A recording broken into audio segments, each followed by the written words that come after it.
Allez, on regarde ça. J'ai dormi chez un imam pendant 3 jours. J'imagine que c'est un non-musulman qui va dormir chez un imam. Quand je vous dis imam, vous pensez à quoi? Genre, c'est quoi les premières images que vous avez en tête? Vous, c'est quoi les premières images que vous avez en tête? Moi, c'est Daesh.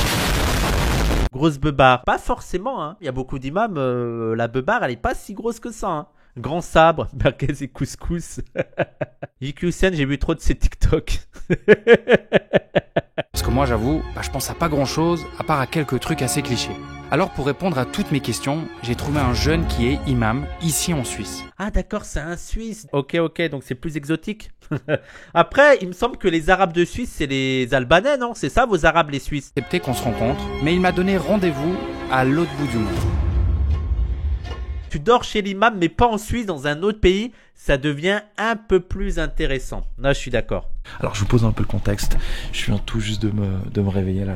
Ça, c'est de la bibliothèque, hein. Dites-vous que c'est que des trucs islamiques. Que des trucs. Moi, j'aimerais trop. Ça, c'est mon problème de pas savoir lire l'arabe. Mais il doit y avoir tellement de pépites là-dedans. Ah, faut que j'apprenne l'arabe, les gens, à le lire et tout. Mais les livres de sciences islamiques et tout, j'aime bien aussi la DA des livres islamiques. Tu sais, un peu à l'ancienne, doré et tout. C'est trop beau. Imagine, t'as lu tout ça. Juste là. Et je suis actuellement à Médine, en Arabie Saoudite. Je suis arrivé hier très tard. Ah non mais là attends, c'est autre chose. Non mais frère, c'est pas que tu dors chez un imam. Tu dors chez un imam à Médine en Arabie Saoudite. C'est autre chose encore. Le gars, genre, je croyais qu'il allait dormir chez un imam en France, à Marseille, tranquille. Eh wesh, le titre anti-clickbait. Mais oui, je te jure.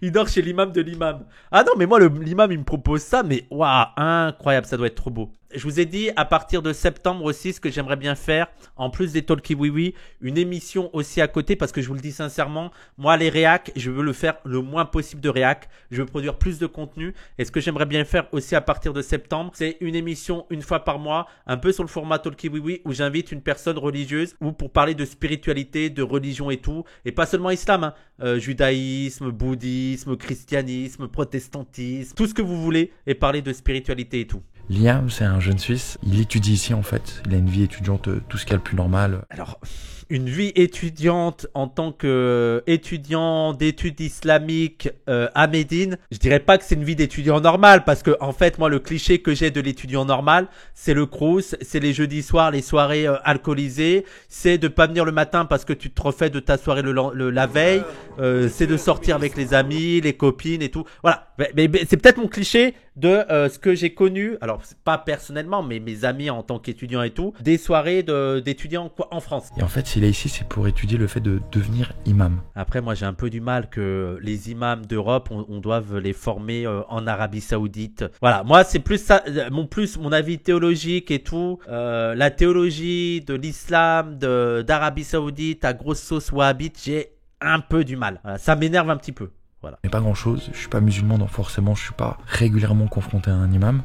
Et surtout, en fait je trouve que c'est un truc qui est très fantasmé. Ça doit coûter cher ce qu'il fait, non? Bah je pense qu'il y a peut-être des bourses, voilà quoi. Après il y a ceux qui vont au Caire à Al-Azhar. Alors à Al-Azhar c'est un peu plus progressiste entre guillemets, hein. C'est pas le... Mais je suis pas fan non plus. Après je vous dis ça et je pense pas avoir le même degré de connaissance islamique que ces gens-là, tu vois. Il faut aussi que je sois humble. Je prétends pas du tout avoir les mêmes connaissances et tout. Je veux dire, ils ont fait des études de malade. Par contre, j'ai un peu du mal avec le courant idéologique qui est prôné là-dedans et le courant théologique. Mais après, je veux dire, moi, je me fais petit aussi, hein. Donc l'objectif de cet épisode, il est clair. C'est passer plusieurs jours avec Liam ici en Arabie Saoudite pour voir un peu sa vie d'étudiant et quelques jours aussi en Suisse pour voir sa vie d'imam. Ouais. La vidéo a l'air cool. RTS, là les gens c'est écrit RTS, ça veut dire que c'est diffusé sur la télé suisse, radio télé suisse romande. Donc ça passe à la télé. Ça c'est dingue. Alors il y aurait pas ce genre de reportage en France, hein. Alors je sais qu'il y a une montée de l'islamophobie en Suisse. Les Suisses qui sont venus au truc des coloniales à l'université d'été et tout nous ont déjà parlé et ils font plusieurs rapports sur ça et tout. Par contre je pense qu'on est encore loin du niveau d'islamophobie en France. Il reste 20 minutes avant d'aller à la prière. Je me suis dit, il faut boire un thé. Ah ouais, t'as la prière à quelle heure? À midi. Attends, j'ai oublié l'heure. Les gens, rien que la prière, pour beaucoup de gens, ça donne un rythme à la journée, hein. Il y a beaucoup de gens, et moi, alors là, en ce moment, les gens, je suis en retard sur toutes mes prières, c'est une catastrophe. Là, je suis dans un moment, là, dans une période où je suis trop en retard sur mes prières et tout. D'ailleurs, là, je l'ai fait avant de commencer le truc. Mais il y a beaucoup de gens qui voient ça seulement comme une contrainte, tu sais, de l'extérieur. Alors qu'en vrai, pour beaucoup de gens dans l'islam, une fois qu'ils ont pris le rythme, il y a un côté de ah, au moins j'ai un cadre, au moins ça rythme la journée quoi. Il y a un truc, voilà. L'été c'est hard pour la prière, pourquoi? Tu préfères quand c'est rapproché? Moi, j'aime bien quand c'est aussi distendu, quand c'est plus long entre les prières. Pour moi, les prières, c'est une pause syndicale avant l'heure. Non, mais la plus dure, après, on va pas se mentir. La plus dure de la plus dure, c'est la première. Le frage de matin, c'est... L'été, se réveiller à 4 heures pour la faire. Je travaille à 5h30, c'est compliqué, ouais. Voilà, c'est un chat code en dépression. C'est des heures fixes pour tout le monde, les prières? Bah non, c'est pas des heures fixes, ça dépend de la position du soleil. Et donc, selon l'endroit où tu te trouves, la position du soleil, et même de ville en ville, hein. Genre, l'horaire qu'on a ici, ça va pas être le même horaire à Lille, ça va pas être le même horaire à Marseille, voilà quoi. Ça te dérange si je viens? Non, tu peux venir. Allez, je viens. C'est pas par hasard que Liam a choisi de venir en Arabie Saoudite, et particulièrement à Médine, car c'est l'une des villes saintes de l'islam. Rien qu'ici, on compte. C'est beau, hein, c'est super beau. Mais ça, c'est mon côté anti-modernité. J'ai quand même un truc en mode ah, c'est quand même devenu un truc. Surtout la Mecque. Genre la Mecque, c'est devenu un truc ultra moderne. J'ai un peu du mal, hein. C'est peut-être mon côté réaction, mais j'ai un peu du mal. Ouais, Médine, ça va là encore. Mais la Mecque, tu sais, avec cette énorme horloge là et tout, je trouve que ça perd un peu le côté spirituel. Mais bon, ça c'est mon avis à moi. L'hôtel, voilà, c'est ça, l'hôtel et tout, les gigabuildings. Je suis... Plus de 6500 mosquées, et certaines font partie des plus Après, c'est beau de voir autant de monde comme ça et tout, c'est magnifique. Hein. grandes du monde. Et aussi les mosquées qu'on construit actuellement, mais ça c'est, je vous l'ai déjà dit, mais je les trouve trop lisses, trop modernes, trop lisses, trop aseptisées. Je sais pas, je trouve que je trouve qu'on construisait des plus belles mosquées avant ça quoi. C'est pour quand ton pèlerinage, Wissam, bah Inch'Allah, hein, ça coûte cher maintenant, mais Inch'Allah. Hein. Oui, le vieux réac, peut-être, hein. Ça m'a dit saccage la Mecque, pas du tout. Regarde la mosquée de Cologne. En vrai, là, je trouve qu'il y a alors, c'est pas, ok, elle est moderne, mais je trouve qu'il y a un style. Ça me dérange pas. Moi, t'as certaines, genre, il y a d'autres mosquées à Dubaï et tout, je les trouve pas assez originales. Là, ça va, en vrai, l'intérieur et tout, en vrai, les gens, ça va, je trouve ça beau, en vrai. J'aime bien. Ouais, il y a un parti pris, j'aime bien. Mais, même en France, t'as des mosquées, elles sont pas mal, quoi. Je veux dire, il faut qu'il y ait un cachet, qu'il y ait quelque chose. Là, je la trouve belle, en vrai. Si, j'aime bien. Voilà, moi, ça, j'aime pas, par exemple. Elle, Abu Dhabi, je trouve que ça fait aseptisé. Je trouve que ça fait trop blanc, c'est trop... Je sais pas, peut-être c'est moi, je suis fou, hein. Mais je sais pas, je n'aime pas. Je trouve que ça fait fake. Tu vois, cette mosquée, je trouve que ça fait fake. Je trouve que ça fait très Disney. Mais c'est peut-être que je suis fou, hein. Tu vois, ouais, voilà, je trouve qu'il y a un côté... Ah ouais, ça, c'est beau, ça. Ah oui. Ça, c'est stylé, ça. Ça, on savait faire des mosquées à l'époque. Ça, j'aime. Ispahan, c'est ça, Ispahan? Ah, c'est magnifique, ça. Ça, c'est beau, ça. Et à l'intérieur, avec la lumière à l'intérieur et tout, ça fait magnifique, les couleurs et tout. Bref. Ça, c'était mon avis mosquée, les gens. Oh, voilà, moi, j'adore ça. Ils ont un côté surchargé à l'époque. J'adore. Surchargez-moi le truc. Aïe, j'adore. Non, mais ça, c'est une attraction, ça, c'est un manège. Les gens, ça, c'est un manège, c'est un truc qui a... Tu fais la queue, là, pour entrer dans l'attraction, c'est pas possible. Alors, fais voir une mosquée de Russie, une mosquée... Attendez, on fait cette dernière mosquée et let's go. Steampunk. Après, il faut pour tous les goûts et les couleurs, quoi. Oh, il y a quelque chose, attendez, faites voir, il y a quelque chose, hein. Allez.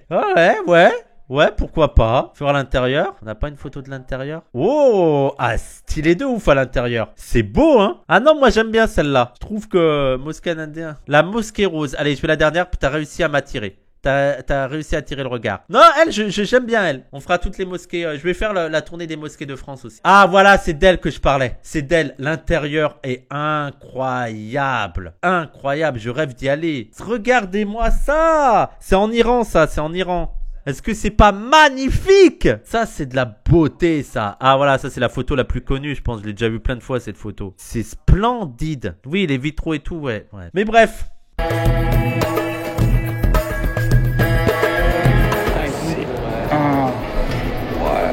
Mais là, ce qui est impressionnant, c'est que c'est immense. C'est ça le truc qui doit impressionner. Au-delà de la déco, après la déco, je la trouve assez classique pour une mosquée, mais que c'est très grand. Mais vu le nombre de musulmans qui viennent et tout, t'es obligé d'avoir des trucs gigantesques. Ouais, voilà, c'est immense, immense. Et moi, ce que j'adore dans la mosquée, et c'est ça, c'est le côté, la mosquée, ce que j'aime beaucoup, c'est le côté, tu peux venir dans la journée. J'avais beaucoup ça à la mosquée de Paris et tout. Tu peux venir dans la journée, te poser. C'est pas seulement pour la prière, mais un espace où tu peux venir te poser, lire, faire une sieste. Le nombre de personnes qui viennent dans la mosquée, qui s'allongent sur le tapis, pour juste se poser et tout. Moi, j'aime beaucoup ça, le truc un peu vivant quoi, pas seulement on vient pour prier et on se casse, le truc et il y a de la vie, tu peux venir rencontrer des gens, tu peux discuter, échanger, tu peux venir te poser dans un coin, lire un petit peu, repartir, c'est ça que j'aime beaucoup, que ça vive quoi, que tu sens que c'est habité.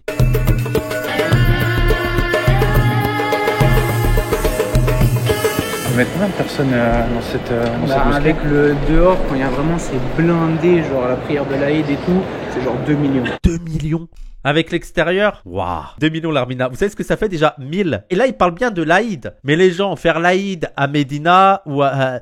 bien sûr que c'est le rêve de beaucoup de gens. Il y a beaucoup de gens qui viennent. À l'intérieur, je pense que ça doit être 900 000, voire 1 million. Ah ouais, mais déjà 1 million à l'intérieur. Après, les gens, c'est ça aussi, les gens qui ont jamais fait de mosquée.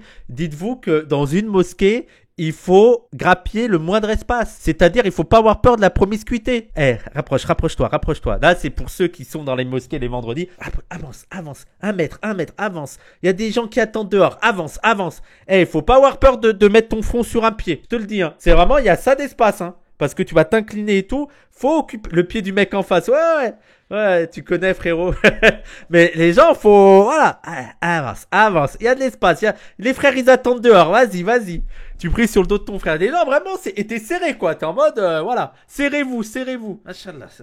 Comment tu fais quand t'as besoin d'aller aux toilettes? Faut aller aux toilettes avant, les gens. Mais il faut avoir fait tes ablutions. Là, c'est parce que t'es pas musulman. T'as envie de faire pipi. Les gens, t'es dans la mosquée. T'as envie de faire pipi, c'est mort. Tu feras pipi après. Parce que faire pipi, ça veut dire, les ablutions. Refaire les ablutions et tout, t'es en mode, là, ça va être la prière, j'attends. Quelqu'un qui connaît rien, comment t'expliques c'est quoi le rôle d'un imam? C'est quoi un imam?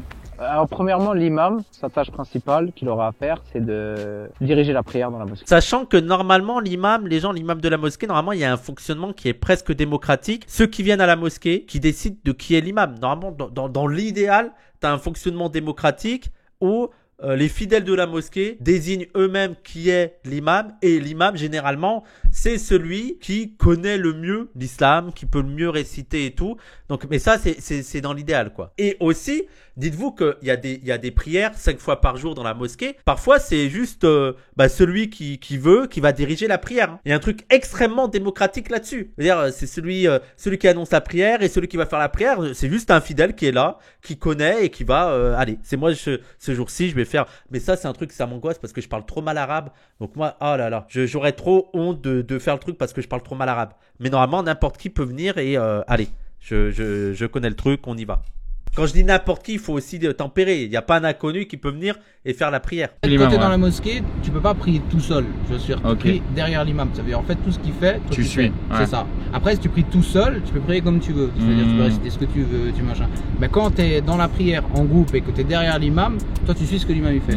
Par exemple, quand tu te prosternes, toi tu te prosternes. Et l'imam, son but, c'est vraiment en fait d'être entre guillemets le guide. Tu vois ce que lui dire. Oui, il y a des salles de prière pour hommes et des salles pour femmes. Oui, généralement, c'est ça. Et en fait, le gros problème des mosquées actuelles, c'est que les salles pour les femmes sont beaucoup moins dignes, quoi. C'est souvent, généralement, elles avaient l'endroit le plus dégueu, le plus petit. Parce qu'il y a aussi un truc qu'il faut prendre en compte, c'est que le vendredi, c'est obligatoire pour les hommes et conseillé pour les femmes. Mais pour les hommes, ils doivent obligatoirement venir le vendredi. Donc, il y a aussi cette logique-là en mode, les hommes sont obligés de venir, donc il faut plus qu'il y ait d'espace pour eux. Mais par contre, c'est en train de changer, je trouve que pas forcément dégueu, mais même c'est l'endroit secondaire Zamba Life. Tout ça, ils ont vraiment elles ont moins d'espace. Moi je sais que quand j'étais à Saint-Étienne, c'était le truc en dessous, c'était tout petit, c'était vétuste, alors que les hommes avaient un truc un peu mieux, alors pas forcément extraordinaire, mais un peu mieux. Et je trouve que là, c'est en train de changer. Il y a beaucoup plus, on fait beaucoup plus attention à l'espace pour les femmes. Genre le sous-sol de la mosquée de Paris avec l'odeur des canalisations. Bah ouais, mais après ça, il y a les meufs qui peuvent dire plus facilement comment c'est quand elles y vont. Hein. Mais je sais que la mosquée où je vais, elles sont au-dessus les femmes et leur espace a l'air vraiment cool. L'imam, c'est forcément un homme? Oui. Alors t'as des courants qui sont extrêmement minoritaires qui disent que une femme peut être imam. T'as notamment Kaina Baloul qui est une femme imam et qui dirige des prières dans lequel d'ailleurs c'est mixte, homme-femme et tout. mais le consensus général actuel, à 95%, c'est l'imam doit être un homme. Des fois, tu dis, il est pas trop attention. Ça peut arriver, ça peut arriver. Moi, je te dis, j'aime bien comme ça, je fais rien, je m'assieds, j'écoute, j'aime bien. C'est vrai qu'il doit y avoir des concurrences entre imams, alors des concurrences saintes, j'imagine, mais juste sur la récitation. Tu vois, t'as des imams. T'en as certains, tu sais, je pense que t'as des imams, ils sont trop forts en termes de prêche. Genre, pas besoin de papier.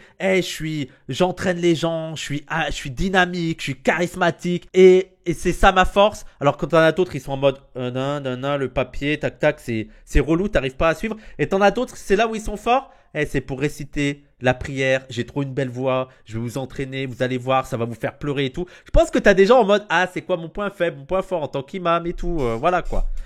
Bon, moi ce que j'aime bien c'est manger aussi, donc allons manger. En discutant avec Liam, il m'a raconté que rien ne le prédestinait. J'aimerais aller en Arabie Saoudite et aller dans les restaurants et dire oui bonjour, c'est halal. Est-ce que la viande est halal? Ok. Bah, je vais prendre. Je pense que je ferai ça à tous les restaurants en Arabie Saoudite. Être imam. Excusez-moi, c'est un réflexe de français. À la base. Le plaisir de même pas te demander si c'est halal. Le plaisir de dire, je vais dans un resto, je peux tout bouffer. C'est bon. Je me pose même pas la question, je peux tout manger. Plutôt athée. C'est là, c'est bon. Au bled, c'est incroyable ça. Mais je te jure, c'est un autre monde, c'est une autre logique. Tu te poses même pas la question, c'est bon, mange. Il est né et a grandi en Suisse dans une famille plutôt athée. Et il a découvert l'islam grâce à son beau-père. D'accord. Ok, c'est ouf. Donc, il s'est marié à une meuf musulmane. Donc, j'imagine qu'il a dû se marier avec elle. J'imagine, là, je spécule. Et ensuite, il s'est vraiment intéressé à ça de ouf. Il a décidé de se convertir en 2010. Au fil des rencontres, des lectures et des voyages, il s'est petit à petit rendu compte que son ambition dans la vie, c'était de... Peut-être le copain de sa mère? Non, moi je dirais beau-père, ce serait peut-être le copain de sa copine. Le père de sa copine? Ou alors le copain de sa mère, ouais, peut-être. Le conjoint de sa mère, peut-être. Parce qu'en plus, lui, même en étant full musulman, il peut se marier avec quelqu'un, mais il faut pas qu'elle soit athée, sa femme. Direct live, la bosse du dromadaire. Bon, je vais essayer. Si j'aime pas? Tu vas pas aimer, c'est sûr à 100%. Ok, vas-y. C'est la bosse, ça a l'air très gras, je pense que je kifferais pas. Mais la viande peut-être oui. Oui, très gras, un peu comme du mouton bien fort, d'accord. Le chameau c'est fort en goût comme du gibier. J'aimerais bien goûter moi. La connaissance c'est l'élément principal de ce qui va faire l'imam. Donc s'il n'y a pas de connaissance, il n'y a pas d'imam. Ah ouais? Ouais, clairement. Une personne... Bah oui, bon moi c'est la base. Rien que pour réciter des versets et tout, t'as un minimum, tu dois connaître un minimum quoi. Tu postules pour devenir imam, genre pas l'emploi de l'imam. Ici, dans un pays musulman, ça va être régi par l'État, ceux qui sont imams. Donc voilà, ils vont avoir un permis entre guillemets pour être imam. Et c'est pas n'importe qui maintenant qui peut devenir imam. Il se revient longtemps, il dit je suis imam. Ça n'a pas marché dans un pays musulman. Moi je suis pas fan de ça. Moi je suis pour le truc démocratique. C'est les fidèles de la mosquée qui décident. Mais bon après je comprends que voilà, l'État-nation moderne, voilà quoi. À ses 22 ans, Liam il est devenu un des plus jeunes imams de Suisse. Et ça fait maintenant... D'accord, ok, ça doit lui changer hein, de voir les somptueuses mosquées en Arabie Saoudite et de revenir à Fribourg, la mosquée de Fribourg, qui est juste un étage d'un HLM. Là on est à Fribourg, en Suisse, on va faire le sermon du vendredi, donc la prière de Jumu'ah, qui est la grande prière de la semaine en fait où tout le monde se réunit. Tu stresses? Toujours un petit peu, ah ouais, mais ça va. 22 ans, c'est quand même jeune hein, pour être imam. Et en plus, tu dois avoir des relous, des anciens et tout qui viennent te tester et tout.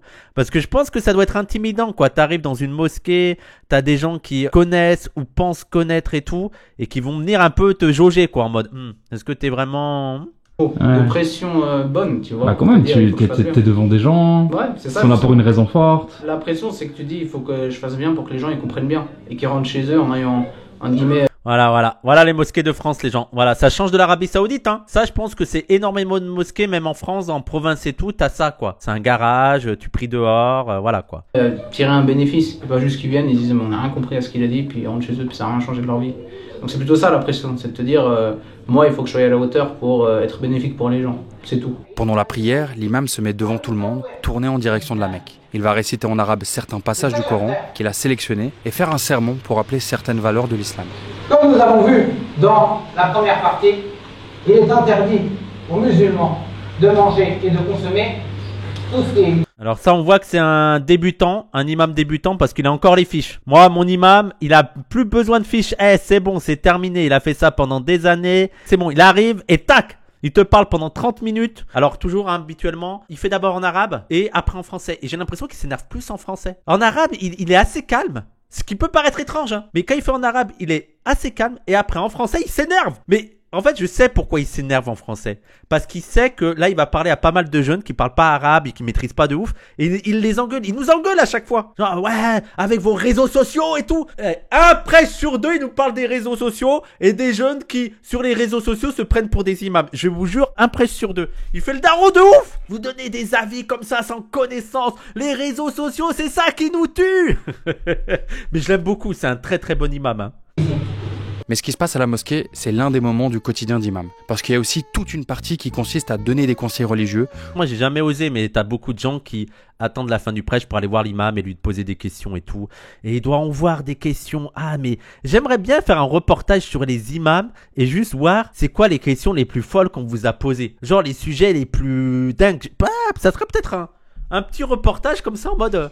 Les avis, les trucs les plus dingues que vous avez dû gérer. Parce qu'en plus, il nous fait des extraits parfois. Il disait, on n'est pas compte. On rendait pas compte de ce qui se passe dans les familles. On vient nous voir avec des histoires de fous. Et j'ai trop envie qu'il me raconte. Là, ambiance canapé et tout, ça fait un peu ouais, c'est pas ambiance psy quoi. Ouais. Toi, tu te poses là et tu discutes avec eux. Bah, il y a une part, on va dire, de psy aussi, parce que les gens ils vont expliquer leurs problèmes, ils vont parler. Et je pense que rien que le fait de parler, déjà, ça va beaucoup les aider. Ouais, je suis d'accord. Je suis d'accord que, vu que c'est mal vu chez les musulmans encore aujourd'hui en France d'aller voir des psys, l'imam il sert un peu de psy quoi. Et c'est pas tout. Il y a aussi toute une partie juridique où l'imam accompagne les gens pour que les rites et traditions de l'islam se fassent conformément à la loi suisse. Typiquement, quand il y a des mariages ou des décès par exemple. Attends, il a quand même 22 ans, le gars, il est quand même, je veux dire, les gens, il a déjà fait l'université en Arabie Saoudite, et là, il est déjà imam, mais c'est moi où il est précoce de ouf, le gars, il travaille déjà sur il a quand même un parcours de dingue, non? Je suis quand même impressionné par le gars, quoi, il a speedrun, quoi. Et là, maintenant, même sur le truc juridique et tout, il stream, bah peut-être qu'il stream, ah, je crois qu'il stream, oui, t'as le micro là et tout, ouais, il doit faire des streams, j'irai voir. Application en fait des règles religieuses dans la réalité que les musulmans vivent en Suisse, et ça c'est un gros travail. Et ça demande un travail déjà de connaissances religieuses, il faut que tu saches ce que tu dois faire ou pas. Et déjà rien que de savoir lire l'arabe, parce que j'imagine qu'il a dû apprendre à lire l'arabe. Si c'est son beau-père qui l'a amené à s'intéresser à l'islam, il y a plus en plus la théorie que c'est pas avec sa copine, c'est que c'est le copain de sa mère. Je pense que c'est ça. Parce que j'imagine que le copain de sa mère, il a dû avoir 15-16 ans, il s'est intéressé à ça, et il a grave misé sur ça, et maintenant à 22 ans il est devenu imam. Parce que la théorie que c'est sa copine, je trouve que le temps que tu te maries avec ta copine, ton père te sensibilise à ça, et t'as des études, et à 22 ans t'es imam, ça me paraît short. Bah comme t'as dit déjà, il n'y a pas une chose qui est imposée déjà aux gens qui sont pas musulmans, c'est-à-dire on vient pas leur dire ok on vient changer comment ça marche ici selon nous ce qu'on veut que ça marche, et deuxièmement il y a aussi pas, on n'impose pas aux gens, c'est-à-dire les gens qui viennent poser des questions, c'est des questions qu'ils posent, c'est vraiment que de la pure consultation. Les gens qui sont pas contents que les musulmans essayent de s'adapter sans changer la règle principale. Pourquoi les fachos sont tellement énervés que les musulmans se disent ok, comment on adapte notre pratique de l'islam sans contrevenir aux lois du pays dans lequel on est. Et t'as déjà des gens qui sont énervés que t'as des chiites, des imams et tout qui réfléchissent à ça. Oh non, mais tant que ça contredit pas la règle générale. Ça te prend combien d'heures par semaine d'être imam? 22 ans, il s'est converti en 2010, donc à 7 ans. Il s'est converti en 2010, il a dit ça? Il s'est converti à 7 ans, donc oui déjà, donc c'est le copain de sa mère. Et ok, donc il a dû l'apprendre l'arabe petit, plus jeune quoi, je pense. Des fois tu peux faire des semaines tranquilles, tu vas faire peut-être 20 heures, tu vois, et puis tu vas faire des semaines où tu vas faire énormément de choses. J'ai fait des travaux, ça te prend 100 heures à faire. Et tu gagnes combien pour ça? 0. Il n'y a pas de salaire d'imam? Alors, moi, l'imam, j'ai pas de salaire. Et la plupart des imams en Suisse n'ont pas de salaire. Mais attends, là je suis curieux parce que je me demande comment ils font pour vivre. Parce que moi, dans ma tête, c'est la mosquée qui paye quoi. Tu donnes des dons à la mosquée, ça paye le salaire de l'imam, j'imagine. Bénévole. Ils travaillent et ils font ça sur leur temps libre. Mais un prêtre chez les catholiques, il est payé, lui? Tout à fait. Ah, d'accord, la majorité. Ça, je sais pas. Moi, il me semble qu'il y a quand même il y a quand même des gens en France qui vivent de leur imama, non? Qui vivent de leur statut d'imam, notamment avec l'argent de la mosquée. Après, je suis sûr et certain que dans certaines petites villes et tout, t'as l'imam la mosquée n'a pas assez pour le payer, donc travaille à côté, il vient faire son truc d'imam. On est d'accord qu'il y a des imams, c'est leur travail. Il est devenu un imam à 22 ans, ça veut pas dire qu'il a 22 ans aujourd'hui. Ah, peut-être qu'on est complètement bête sur ça, Babylon Max. Peut-être qu'on s'est trop rentré dans l'idée que là, il a 22 ans. Peut-être via les dons ou un job à côté. Notamment pour le ramadan, où on paye un gars juste pour la période. Bah ouais, après, je pense que ça dépend des moyens, de combien a l'association pour payer les trucs, quoi. Il y a des mosquées qui donnent des salaires, mais lui, il parle que de consultation. Il reçoit le truc de bénévolat. Bon, on va voir, il va nous dire comment il fait. En fait, déjà, la distinction, elle va être que l'église, elle perçoit de l'argent des gens. Il y a des impôts qui sont pris aux personnes chrétiennes. Selon les données partagées par le ministère de l'Intérieur et divers rapports d'enquête, seulement environ 45% des imams en France perçoivent un salaire régulier pour leurs fonctions. Parmi eux, environ 22% sont rémunérés par l'association ou la mosquée qui les emploie. Entre 10 et 12% sont rémunérés par un pays étranger, principalement via des accords bilatéraux. D'accord, notamment la Turquie et l'Algérie. D'accord, bah merci. Et qui ensuite de ça permettent de gérer, de financer les paroisses, enfin, les églises, et payer des prêtres, et ainsi de suite. Les choses que nous, on n'a pas en fait en Suisse. Comment ça se fait?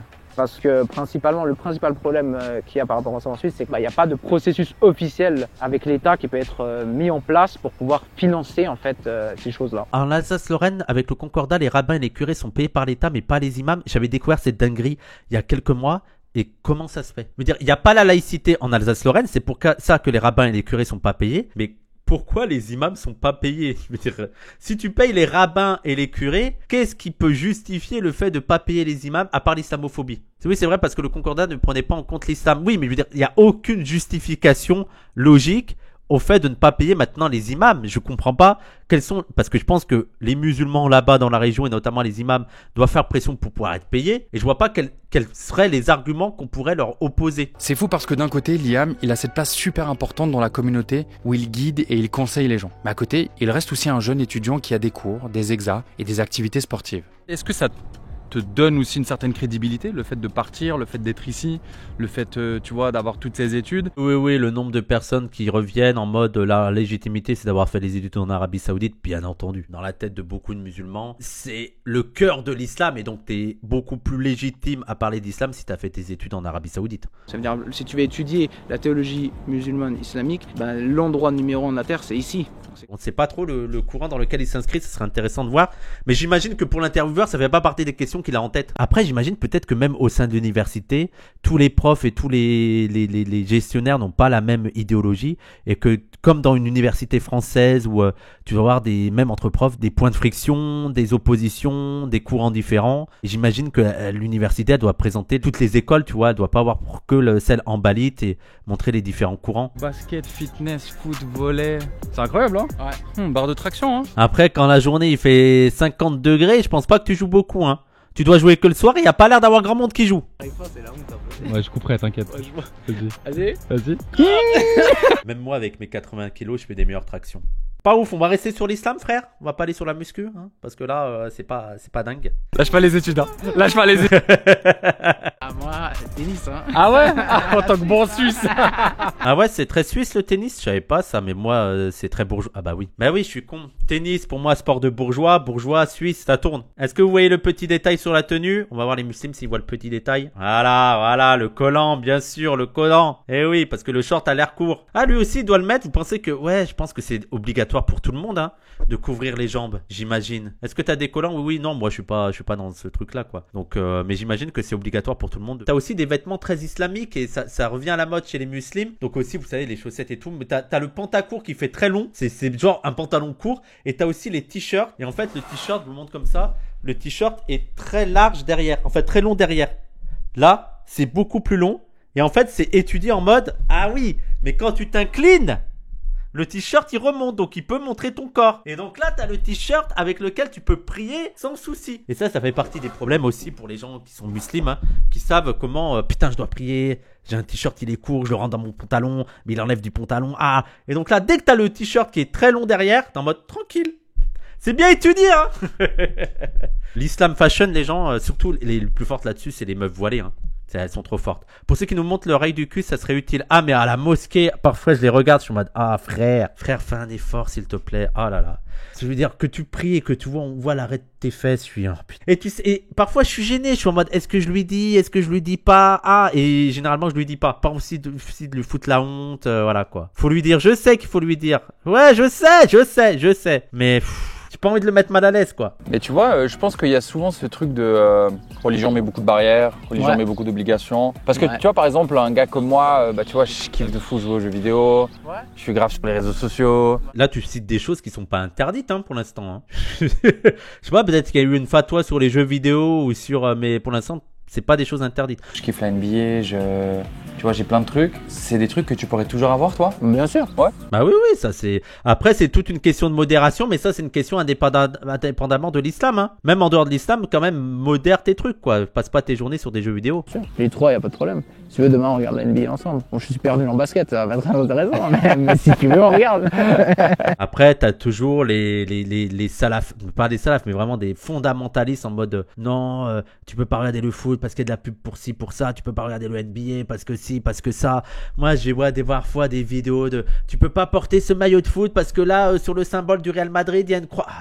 Allez, c'est bon, ce genre d'avis là. Tu peux pas porter un maillot du Real parce que le Real, il y a la croix. Allez. Voilà, donc t'as eu un vrai débat chez les musulmans en mode est-ce qu'on a le droit de porter ce maillot? Frère, je veux dire, moi ce qui me choquerait ce serait plus le Puma, je sais pas si c'est encore BDS, le Puma et tout, mais c'est bon, le niveau des débats chez les musulmans parfois c'est nul. Après je le trouve moche le maillot, moi je le trouve moche, c'est pour ça que je le porterai pas. Quand t'as l'appel à la prière comme ça, t'as combien de temps pour faire la prière? Alors ça dépend de quelle prière. Le matin. Ah attendez, parce que là il y a 150 avis divergents, donc je veux avoir son avis lui sur combien de temps on a pour faire la prière à partir du moment où on appelle à faire la prière. Il me semble que c'est le plus long, c'est l'Isha où t'as la dernière prière du soir, t'as un peu plus de temps. Et le Maghreb c'est très court, t'as genre 5 minutes. Mais alors, on va écouter son avis. Le matin c'est 25 minutes. Ah ouais, le 25 minutes. Moi je pensais que t'avais beaucoup plus de temps le matin, non? Pour cette prière là, celle de l'après-midi, c'est 20 minutes. T'as 20 minutes pour te préparer. C'est ça. J'ai 20 minutes pour aller faire les ablutions.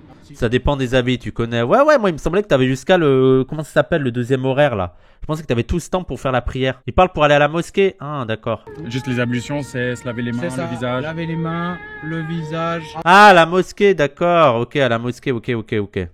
Jusqu'au coude, essuyer sa tête et la Ok, oui, je vois les gens. C'est en gros se rendre propre avant de... Tu peux perdre les ablutions, oui, et dès que tu pètes, t'as perdu tes ablutions. Voilà, ça, gros sujet. Dès que tu pètes, t'as perdu tes ablutions. Et en plus, on te dit, faut pas te retenir de péter. C'est mauvais, donc... Pour se présenter à Dieu d'une certaine façon. Ça, bien sûr. C'est la pureté rituelle, en gros. C'est pas en rapport avec la saleté, parce que tu peux sentir bon et être propre, mais voilà, comme je dis, quand tu fais certaines choses, tu vas te retrouver dans un état qui n'est pas un état correct pour accomplir la prière. Oui, Sam Peter. Après, les gens, on pète... C'est là, les gens, c'est une fois que vous mettez sérieusement à faire la prière, et donc à faire vos ablutions, que vous vous rendez compte qu'on pète souvent. Je pense que vous remarquez pas parce qu'il n'y a pas d'enjeu derrière le paix. Il n'y a pas d'enjeu. Mais une fois que t'es dans le fond, dans la prière et tout, t'es en mode putain, mais en fait on pète de ouf. Et ça devient un vrai truc. Ah putain non, j'ai envie de péter. Il y a aussi le débat sur le Coran parce que veut dire la majorité des avis sont en mode pour lire le Coran, tu dois avoir fait tes ablutions. Mais donc il y a un débat en mode ok, pour lire le Coran. Mais si je le lis sur mon portable, est-ce que je dois avoir mes ablutions? Et t'en as, ils disent en mode, mais non, parce que le Coran, on parle de l'objet du Coran, c'est ça qui est sacré. Quand c'est sur le portable, c'est plus sacré. T'en as d'autres en mode, bah si, c'est sacré, c'est quand même le Coran. Quand le Coran, il est traduit, tu peux le lire sans ablution. C'est ça, il y a des avis comme ça? Ouais, mais moi, dans mon Coran, il y a les deux. Il y a en arabe et traduit. Alors comment ça marche là? Il a les deux. Si tu pètes pendant que tu lis le Coran, tu dois aller faire une pause pour refaire tes ablutions. Oui. Mais le Coran en français, je crois que c'est pas obligatoire de. Mais si dans mon Coran, il y a aussi la version arabe, mais que je le lis en français. Donc les aux toilettes, c'est mort, j'imagine. Ah bah oui. Ah, il y a plein de questions techniques, les gens. Des heures et des heures. Alors, il n'y a pas d'imam femme. Par contre, les femmes, elles peuvent prier ensemble. Si par exemple, il y avait, je ne sais pas, par exemple, 10 femmes ensemble, font une activité ensemble, et c'est l'heure de la prière. Elles ont le droit de prier les 10 ensemble, et une, elle va être l'imam, donc elle va diriger la prière. Mais du coup, en quoi une femme ne serait pas capable de faire ça? Oula, il va sur les questions qui fâchent. Pourquoi une femme ne peut pas diriger la prière? Let's go. C'est une question en fait réellement de s'il nous a été mentionné dans les textes. Dans les textes, on a vu que c'est venu, que c'est une fonction chez les hommes et pas chez les femmes. Il y a plein de femmes qui sont investies dans la religion. Hein. Ouais. Mais les femmes qui sont savantes en islam. Les savants, c'est pas du tout que de savants musulmans hommes. Donc il n'y a pas même de problématique à aller prendre l'avis de la femme en compte si elle est plus savante qu'un homme. Ce qui va trancher dans ce domaine-là, c'est vraiment la connaissance. Oui, en gros, veut dire la réponse à la question qu'il a donnée, c'est en mode non, mais on pense pas que les femmes sont moins compétentes. C'est juste la tradition comme ça. C'est l'imam l'imam doit être un homme. Par contre, c'est pas parce que c'est une femme que son avis islamique compte moins. Il faut juste voir son avis. Juste pour la prière, c'est comme ça et puis c'est tout. C'est l'homme qui doit guider la prière, mais ça veut pas dire que la femme est moins savante en termes d'islam. Ça botte pas vraiment en touche. C'est pour moi l'avis le plus, le plus cohérent quand t'es dans l'idée que un imam doit être un homme, c'est dire bon bah c'est les textes islamiques, c'est comme ça. Un imam doit être un homme, c'est un homme qui doit diriger la prière s'il y a des hommes et des femmes. Par contre, ça veut pas dire que la femme est moins compétente pour avoir des avis islamiques. C'est ça qui est intéressant aussi, c'est cette obstination sur les imams sont tous des hommes, alors que t'as un peu ça chez les cathos et chez les juifs. Je veux dire, c'est là où tu vois, et bien sûr que parfois il y en a qui critiquent sur les prêtres et les rabbins, mais je trouve qu'il y a beaucoup moins de cette critique, alors qu'elle est énorme sur les musulmans en mode c'est que des hommes. Oui, non, mais c'est aussi le cas dans les autres. Hein. J'avais fait un épisode avec des jeunes qui partaient chaque année à Lourdes en pèlerinage. D'ailleurs, si vous n'avez pas vu l'épisode, les amis, je vous le mets juste là. Et je me suis dit, je vais parler de religion, je vais me faire un peu taper sur les doigts, mais ça m'intéresse de comprendre ces jeunes, tu vois. Ouais. Là, j'ai le même cheminement avec toi. Pourtant, je sais que l'épisode, il va être moins bien accueilli. Ouais. Et j'espère pas. Hein. Après, ça va. Je sais pas, vous voudrez les commentaires, mais je pense que là, l'imam... ça va, il a l'air sympa, quoi. Et après, je pense que ça joue aussi qu'il soit blanc et tout, qu'il parle bien. Mais je pense qu'il a quand même donné une image qui a l'air plutôt sympathique et abordable, quoi. Il y a beaucoup de désinformation sur l'islam et aussi c'est pas forcément bien représenté dans les médias et dans la société, l'islam. Puis après aussi également, il y a un problème par rapport peut-être à certains musulmans qui représentent mal la religion, qui vont donner des mauvaises images de la religion, peut-être des fois par leur comportement. Parce qu'il dit qu'il n'est pas correct. Donc je pense que tout ça mis ensemble, malheureusement, c'est pas un terrain très fertile. En fait, pour moi, tu peux pas aussi éviter une critique endogène. C'est-à-dire aussi, nous, on a des choses à revoir sur le comportement. Mais pas seulement sur le comportement, il y a aussi une autocritique à faire sur certains courants, sur certaines choses, sur certains comportements. Et de pas dire que c'est que seulement de l'extérieur, mais sans oublier que c'est beaucoup aussi l'image qu'on donne de l'islam, tu vois. Dire que c'est beaucoup l'image de l'islam ne doit pas nous enlever le fait aussi de voir la manière dont nous, on peut s'améliorer. Mais après, je suis d'accord que c'est pas ça le principal. Il faut pas se limiter. En fait, moi, ce qui m'énerve, c'est ceux qui se limitent à dire c'est à cause du comportement des musulmans. Non. En tant que rôle d'imam, tu me disais, des fois, tu allais voir des gens radicalisés en prison ou autre. Comment tu gères ces gens? C'est compliqué. Lui, c'est normal qu'il critique les fidèles. C'est un imam, oui, en plus, oui. 90% du travail d'un imam, c'est de critiquer les fidèles. Et leur comportement et donc oui, effectivement, il a forcément un regard un peu moral, effectivement. La problématique, elle est qu'en fait, si on laisse ces gens-là tout seuls, généralement, le processus de radicalisation, il va s'exagérer. Et ça, je suis aussi d'accord. Ça, c'est les gens qui ont un truc de radicalisation et qui croient que c'est les imams, surtout en France et en Europe, qui rendent les gens radicaux. Vous ne connaissez rien au travail. Il faudra que j'invite Eliamine Setoul. Attendez, je vais vous le mettre là. Je pense que je l'inviterai un de ces quatre sur un talkie oui, mais qui montre que, en fait, c'est pas dans les mosquées, surtout en France, que les gens se radicalisent. Et au contraire, ces imams-là font un bon travail pour déradicaliser et pour éviter que des gens qui ne connaissent pas trop à l'islam tombent tout de suite dans des trucs fondamentalistes, extrémistes et tout. Donc le ce livre, La pensée, la radicalisation djihadiste, Acteurs, théorie, mutation, qui est un très très très bon livre. Et justement, ce genre d'imam peut permettre de déradicaliser des personnes parce que en plus, ils vont les avoir, les gens qui sont susceptibles de se radicaliser, ils vont les avoir sur leur propre terrain, qu'elle est question de l'islam et avec les mots qu'ils connaissent et avec le respect qu'ils peuvent donner sur la connaissance de l'islam. Là, ils peuvent les avoir en mode, tu penses pour connaître l'islam, mais on va parler de ça. Donc ça, c'est un truc où l'islamophobie ne peut pas comprendre. Eux, ils sont en mode, c'est lui qui radicalise, alors que non, il peut déradicaliser des gens, quoi. Nous, c'est sur Internet, ils n'ont pas les connaissances sur notre religion, donc pas de recul. Oui, mais vous vous rappelez les documentaires qu'on a déjà regardés sur Daesh, tu vois que les gens qui rejoignent Daesh, dans beaucoup de cas, c'est des gens qui ont, c'est des perdus, quoi. Il est complexe parce que ces gens-là, en fait, dans la majorité des cas, ce sont des gens qui ont des gros problèmes sociaux ou des problèmes des fois même psychologiques. Ça, c'est un problème qui est multifactoriel, hein. Mais on en parlera avec Eliamine Setoul et de pas avoir comme seul facteur de radicalisation l'islam. C'est ne rien comprendre aux facteurs de radicalisation. Faut aller sur le terrain religieux. Mais c'est ça, dès le départ de la radicalisation, faut tout de suite aller là-dessus. C'est ça qui va les convaincre, qui va plus les convaincre. Ils peuvent pas s'appuyer sur des textes pour argumenter leurs actes mauvais. Après, il faut maintenant, en fait, régler tous les problèmes qui sont derrière, qui les mènent à ça. Parce que sinon, ils en retombent là-dedans. Voilà, moi, je suis totalement d'accord avec l'imam, hein. C'est pas l'islam qui va tout régler sur le truc de radicalisation. Et la radicalisation n'est pas due qu'à une mauvaise connaissance de l'islam ou une certaine de lecture de l'islam. On oublie totalement les facteurs sociaux qui font que des gens seront plus enclins à tomber dans des discours extrémistes comme ça. Et d'ailleurs, c'était la tech notamment de comment il s'appelle, Olivier Roy, de dire mais en fait, si ces gens-là ne tombaient pas dans une radicalisation islamiste, ils seraient tombés dans d'autres formes de radicalisation. C'est-à-dire, c'est juste que là, la radicalisation s'est islamisée. Mais c'est pas ça, c'est pas l'islam en lui-même qui provoque d'elle-même la radicalisation. L'islam, c'est un prétexte, oui. Et notamment, je veux dire, il y a un rejet de l'ordre du monde actuel et qui vont trouver d'autres. Mais Olivier Roy disait, mais en fait, il y a 60 ans, Il y a même 100 ans, ces gens-là, plutôt que d'aller dans l'islam, ils seraient allés dans l'anarchisme et dans des trucs d'action directe, d'attentats. Voilà, il faut aussi pas centrer que sur l'islam pour faire croire que c'est l'islam l'alpha et l'oméga de ces radicalisations. Mais comment ils tombent là-dedans? Parce que toi, tu es confronté du coup parfois à ça. Tout à fait. Comment tu vois que ces jeunes, ils se radicalisent? C'est quoi le cheminement? Le cheminement, très souvent, il va y avoir des problèmes familiales, problèmes de justice, ça peut être très varié, vraiment. Souvent, ça va être cette chose-là, donc cette instabilité-là, qui va mener après à des mauvaises rencontres, qui va... D'accord, oui, ça je suis totalement d'accord. Rien que le cocon familial et le nombre de personnes qui sont parties dans Daesh, en Syrie et tout, et qui ça partait de situations familiales catastrophiques, de personnes qui ont connu des violences, qui arrivaient pas à s'insérer dans l'environnement familial ou amical et tout. Mais bref, on invitera Eliamine Setoul pour parler de tout ça. Je rappelle les 3 principaux islamologues, théoriciens de l'islam, politique et tout, là, de l'islam et tout en France.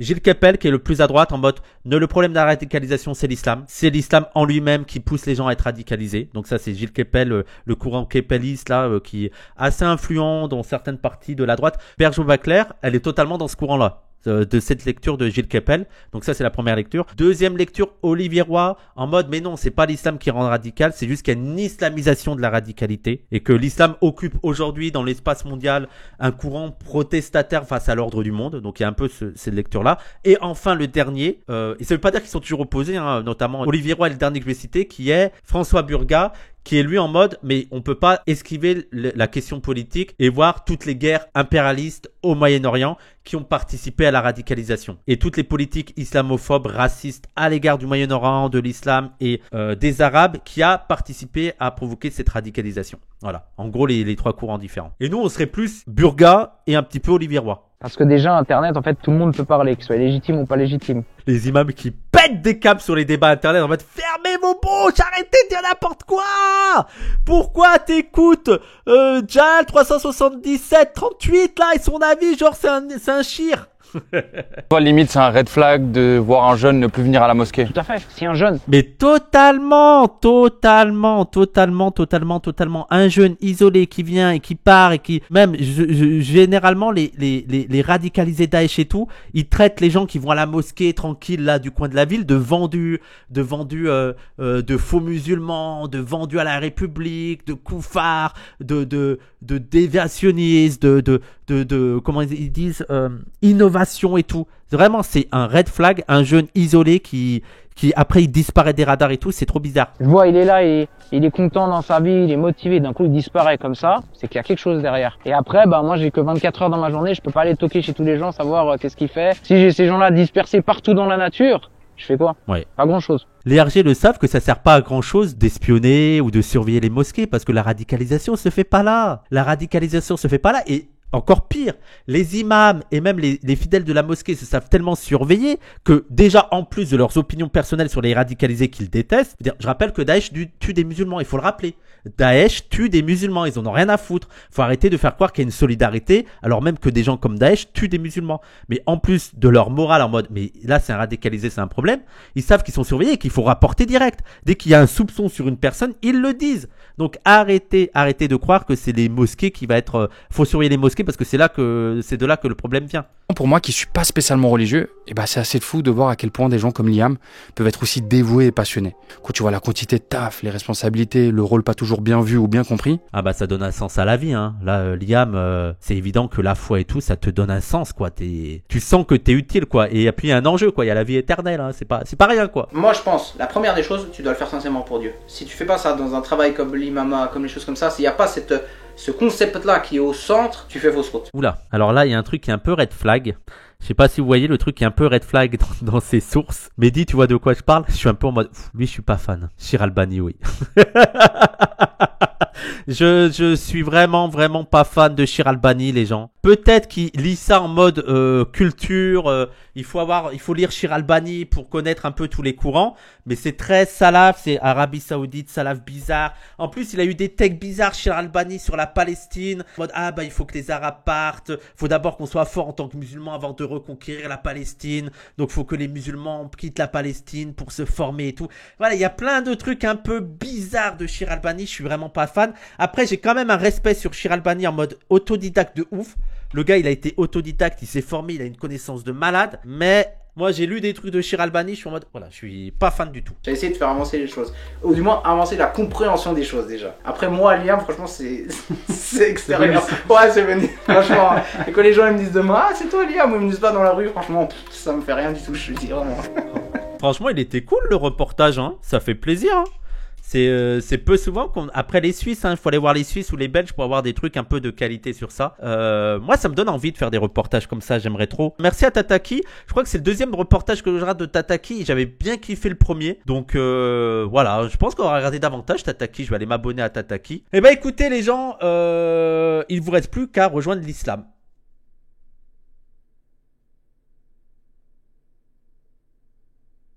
Qu'est-ce